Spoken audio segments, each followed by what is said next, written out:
Hello and welcome. My name is Catherine Walters, and I'm the host of the Joyful You Summit. And I am so excited that you're here, for I've gathered 22 amazing speakers who are here to share with you their tips and techniques so that you can have a more positive, energetic lifestyle full of happiness, fun, joy, and play.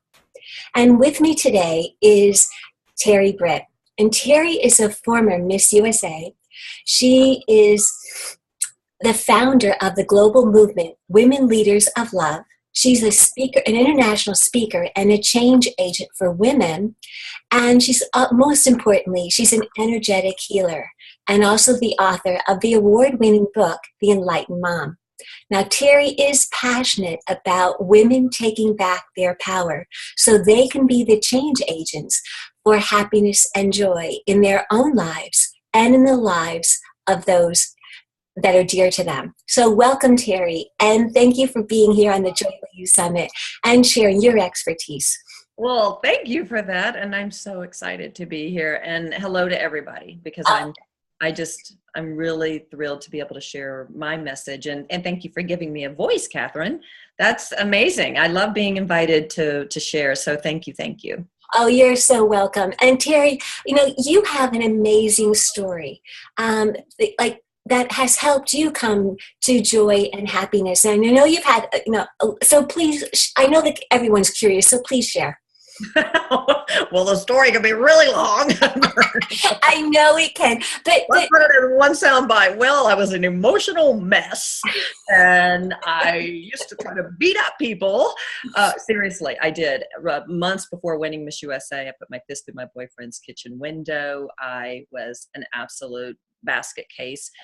Couldn't understand why, didn't know why I felt that way, continued to feel that way as I got into the television industry. I used to work in television and then left that. Nothing was filling me up, became a mother, and then I realized I had some serious emotional issues.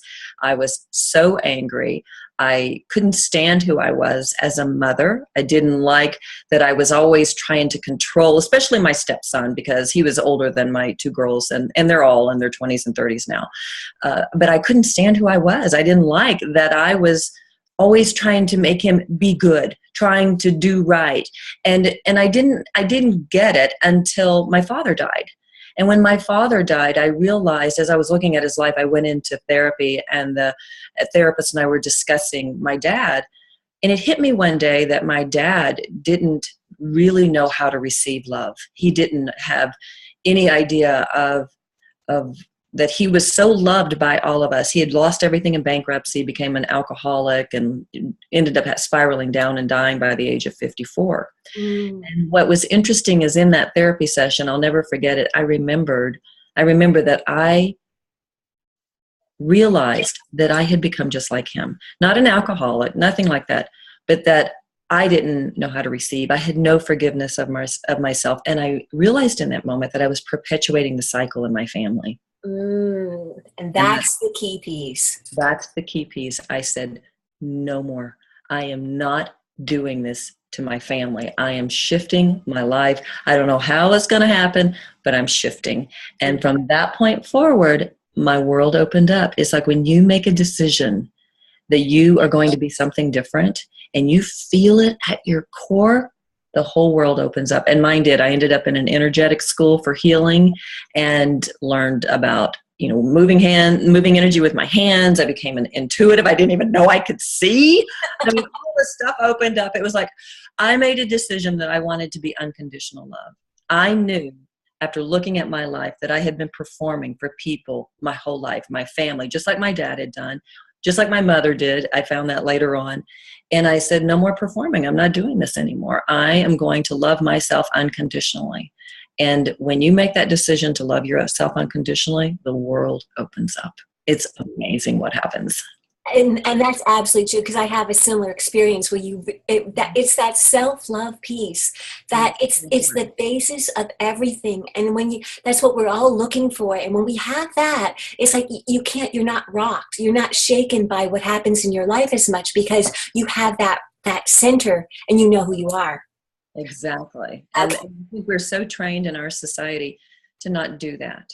We're Mm-hmm. trained that everything is about winning love, seeking approval, and then you will have happiness and success. And I'm a living example that I was an emotional mess. But you turned all that around, and you and I both know that anyone really can. But what does it take to turn it around, Terri?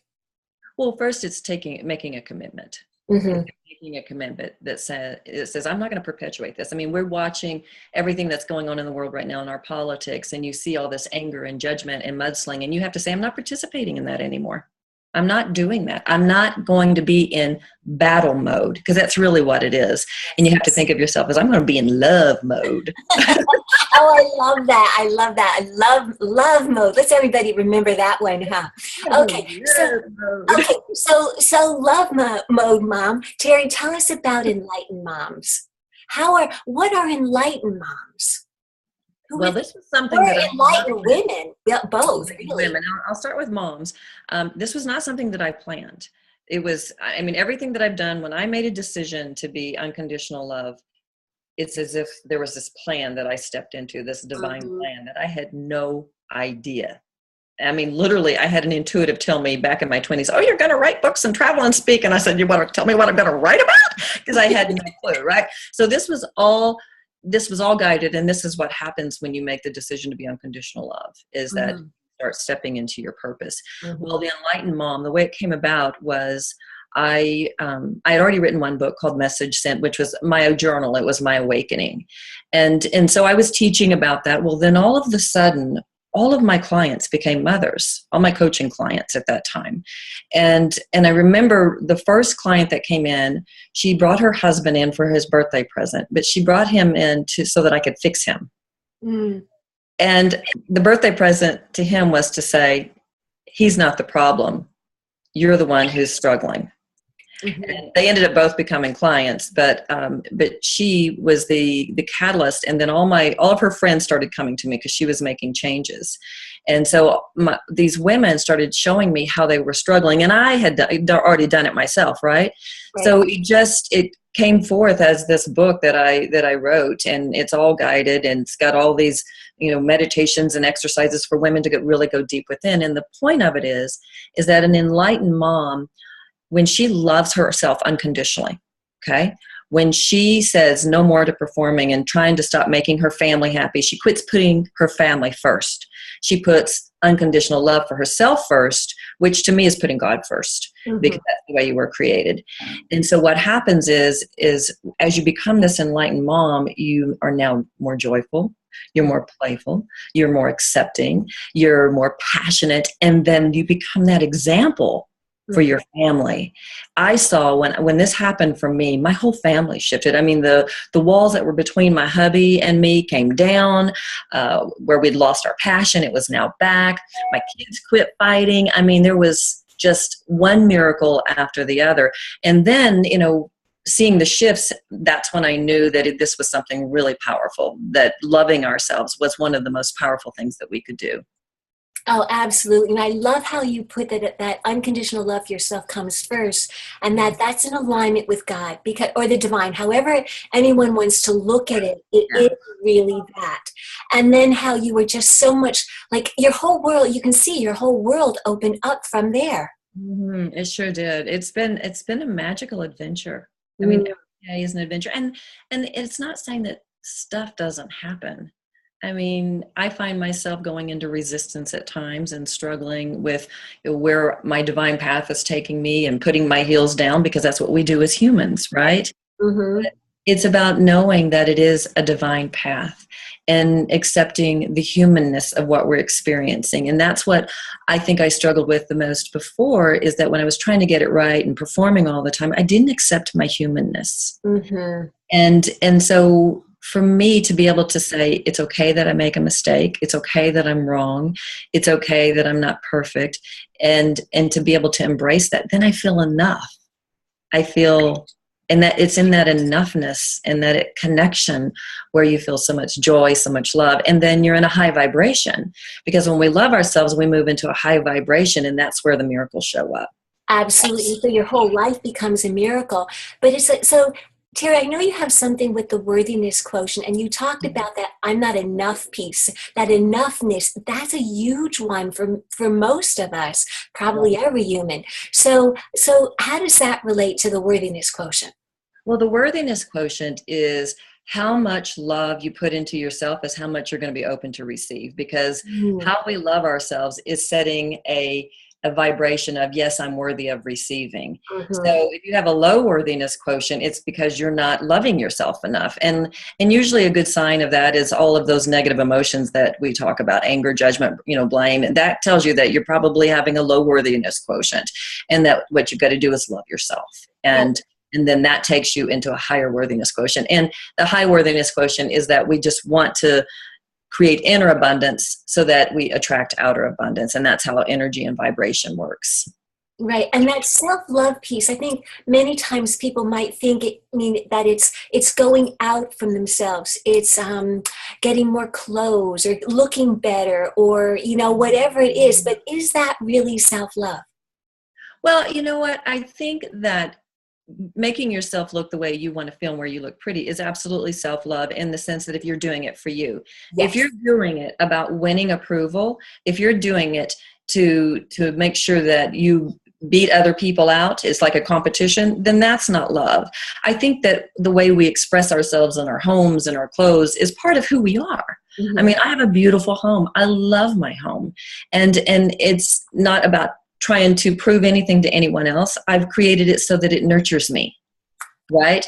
And Right. so if your clothing nurtures you, if your makeup nurtures you, and you feel pretty on the inside and you're matching your outside to your inside, then that's cool. But if it's all about the outside, that's where the struggle is. And I can tell you, in winning Miss USA, there'd been so much emphasis on the looks, even though I won by talking about drinking beer and dipping skull in the back of a pickup truck. I mean, I was not your typical Miss USA, and I had short brown hair. But in that moment of winning, I felt emptiness. There was the ego part of me that said, yes, this is it. And then the other part of me said, is this it? There was something missing, because I was still looking for love out here rather than from in here. And now I can have all the wrinkles, everything can be sagging. It's 30 something years later. And I look in the mirror and I love me more than I've ever loved me. I feel enough. And I just feel such a deep desire for every woman to feel that, because I know that's why women can get catty with each other. We can get very much wrapped up in our drama and our sagas. And it's because we're coming from lack. If we make a decision to heal and love ourselves and nurture ourselves into alignment, then all of that lack goes away. Hmm. We don't have to do that. Then we're now celebrating each other, supporting one another, and uplifting one another. And it's so funny, Catherine, because I couldn't stand women, because I had really close girlfriends, but then women would be mean. And so I would say, I can't stand them. And then when I went deeper, it was like, no, I think they don't like me. And so that's my defenses going up. Right. Right. And it went back to issues with my mom and stuff like that. But now I have such a love for women, and I understand the pain, and I understand that we are all sisters. And I also understand that we are here on this planet right now because we are all in agreement to help make a shift. We're being called to really step up and be women leaders of love, not just mothers. I'm talking about every woman of every age. I watch my daughters, who are all in their 20s. They all are in relationships, and they are women leaders of love in those relationships. They're teaching the guys in their lives how to receive. They're teaching them how to love and to be authentic, to be really deep in intimacy, not just the rhetoric of, oh, let's say what I need to say so that I can get you to love me. No, they're really expanding. And what's so cool is for me to see that as their mother, that they have learned this, but how they're making a difference in these guys' lives. And now even those guys' families' lives. It's like it's trickling out. It is. It's a ripple effect. Oh, it's so cool. And to be able to know that it started with me Mhm. is the most amazing feeling in the world, that I did that with my family. I've done that with my friends. I see one of my close girlfriends who was really in a bad marriage, and I tried to coach her to, to see what the gift was in the marriage, and she just couldn't. So now I've been helping her move through the space of really loving herself. And the difference just in the last so many months is she's a different person. Mm-hmm. Absolutely. And now she's expanding into doing healing work and helping others. And it's so cool. It is. It's so cool because it's this fabulous ripple effect and it all started with you taking responsibility and that commitment to yourself to love you and to find that deeper truth that actually, like, I think, that fills you up because you're full. You're full to overflowing. I mean, you can feel it. I feel it. It's just magical to be in this space. I hope everyone's breathing this in because it's just so there. And can you tell us a little bit more about the women helping other women, being those leaders of love?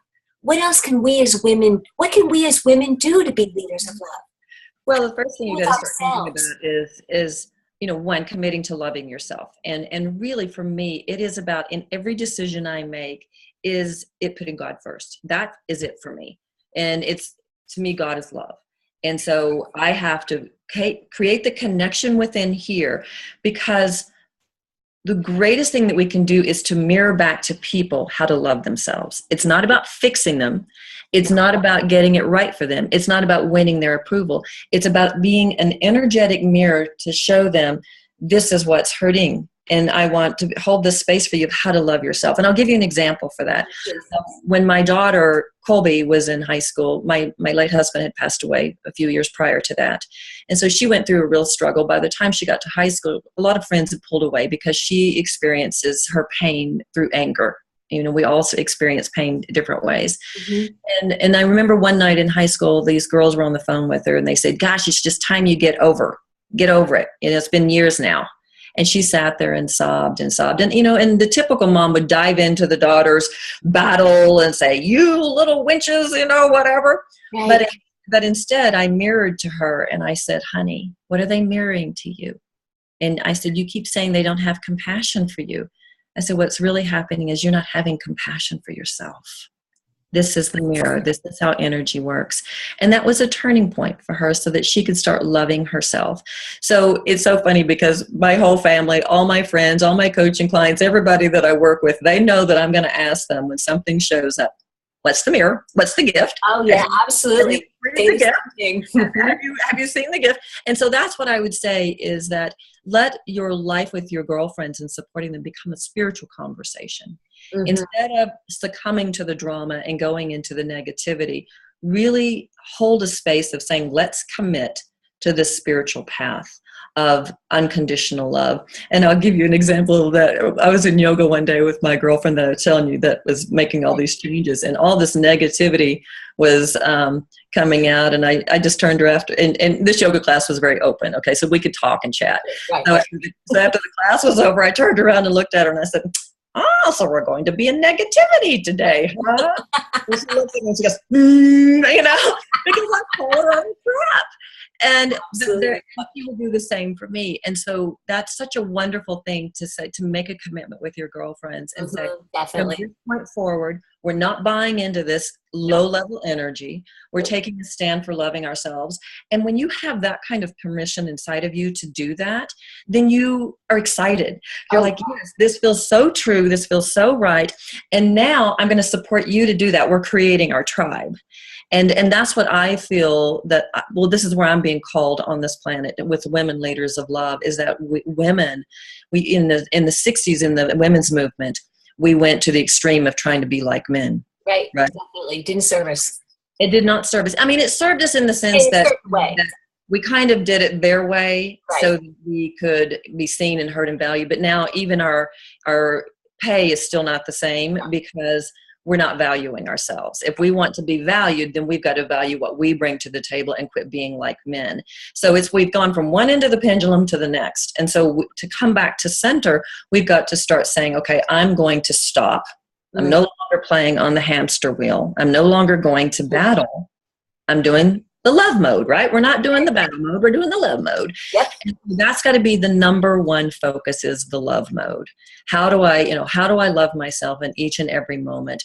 and really do the inner healing work, because we women, our gifts are about being receptive and intuitive, and being divine mothers. I mean, what I've been shown through my work, and the reason the Enlightened Mom work came up is that in the end, I was shown, I was sick. I was really sick, and I got guided to Spain to have this cutting edge surgery, and ended up in this monastery in Montserrat, Spain. It's one of the 7 most sacred mountains in the world.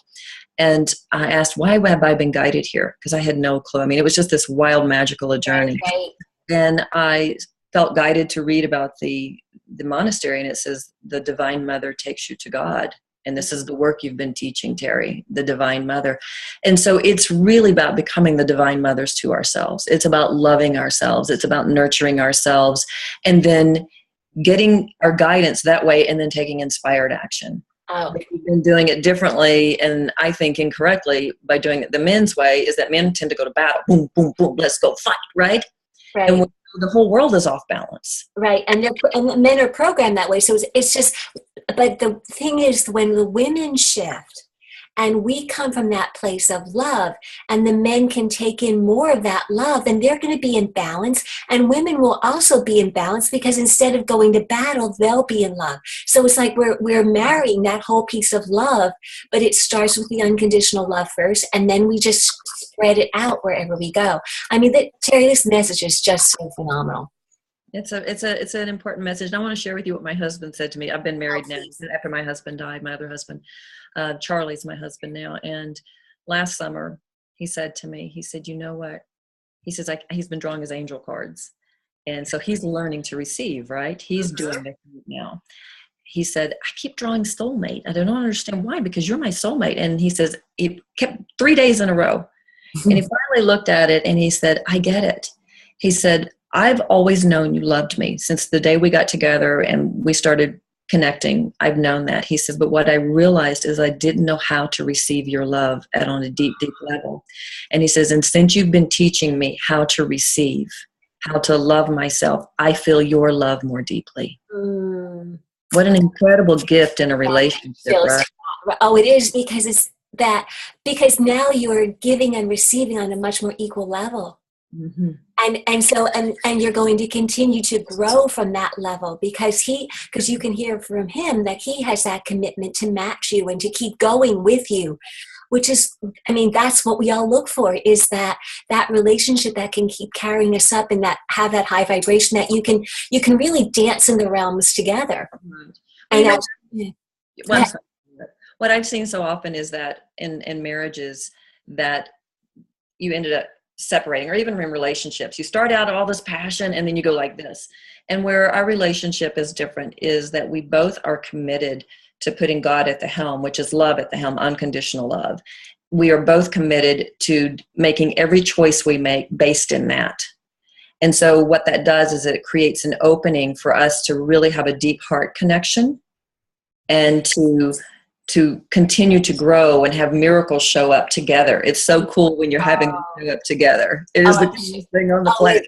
Yeah. Oh, it is. I mean, and then of course your whole family, you can see, so I've seen photos, and just everyone is love. So Terri, I know we could go on and on and on with this conversation. I would love to, but I also know that you have a free gift for all of our viewers. So can you share a little bit about that? Yes, I'm so excited about this. It is my new ebook. It's called Women Leaders of Love, How to End the #1 Massive Mistake Women Make and Unleash Your Greatest Act of Service. And it is a step-by-step guide. It's a mini ebook. It's easy to read. You can sit down on the toilet and read it, literally, okay? But the thing is we're going to want to read it over and over, because I really explain energy. I explain why we are perpetuating the cycle of pain and suffering, and what actions are creating it, and how to step out of it. I give you a 3-step process of how to shift out of it. It is it's one of those things that was just a divine download, just came through me. So I really want to offer that to everybody. You can get it at terribritt.com/leaders. Real simple. Terri Britt. Oh, yeah, but that's good. Leaders. Okay. Terri, say it again, because I think the sound just glitched a little bit. So where is that free gift? It's terribritt.com/leaders. So it's TerriBritt.com/leaders. joyfulleaders, as in women leaders. Okay. Well, it will also be on the Joyful You Tell Us Summit website. So it's not, but I wanted to make it clear because there was some little glitch I heard in the sound. But Terri, that is absolutely wonderful. I mean, I can't wait to read it. And because this is downloaded to you, this is coming from the divine through you, you're just putting it out there, sharing your gifts, and that's really, part of your purpose is to bring this information to all of us so we can experience more love and just be those leaders of love, because really it sounds to me like you're in a way starting a revolution in a very positive kind of love revolution, an unconditional love revolution that's just so powerful. Well, it's so funny, Catherine. I asked in my meditation one day, I was like, why did I win Miss USA? Why? And I got, well, USA is about freedom. And this is what you're here to do, is to help people find inner freedom. And I accepted it. But this last year I sat down, and I sometimes will sit down in front of the TV and say, what do you want me to see? Mm-hmm. And I turned to the channel that I got, and it was a story on Gloria Steinem and the women's movement. Mm-hmm. And it hit me that Women Leaders of Love is that it is a revolution. It is about, we're starting to see it already, where we're seeing campaigns of women loving themselves and their bodies, and it doesn't matter what size you are, and that's all amazing. But this is about, a lot of times when we take a stand for loving ourselves, we have guilt about it. Right. And guilt keeps us at a low level energy. Mm-hmm. So, and we'll have beliefs about what we deserve and don't deserve, and how we deserve to be loved for standing in our truths, right? Mm-hmm. So this revolution is about letting go of the guilt. Yes. This revolution is about unconditional love, because with unconditional love, there's no guilt. Right. And I'm so glad you brought that up, because that's one of the things I think moms that everybody feel. We have that residue of guilt, and that takes the joy away. Because if you buy something and then you feel guilty, it doesn't match. I was working with a client yesterday, and it's like, no, it's like, if when I buy something, I ask, is this going to give me joy? If it gives me joy, I buy it, and I don't worry about anything else, because I want to stay in that fullness of the joy.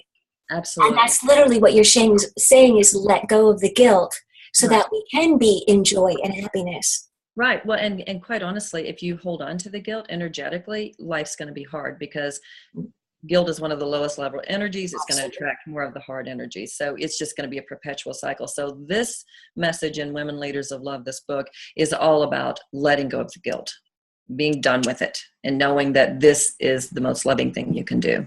Oh, that's awesome. Well, Terri, again, we thank you. We thank everybody. Please check out that wonderful free gift Terri has, because from this conversation, it's going to be absolutely fabulous. Terri, once again, thank you for being here, sharing your message. I hope we can do this again, which is absolutely lovely. And thank you, everyone, for being here. We'll see you again soon. Namaste.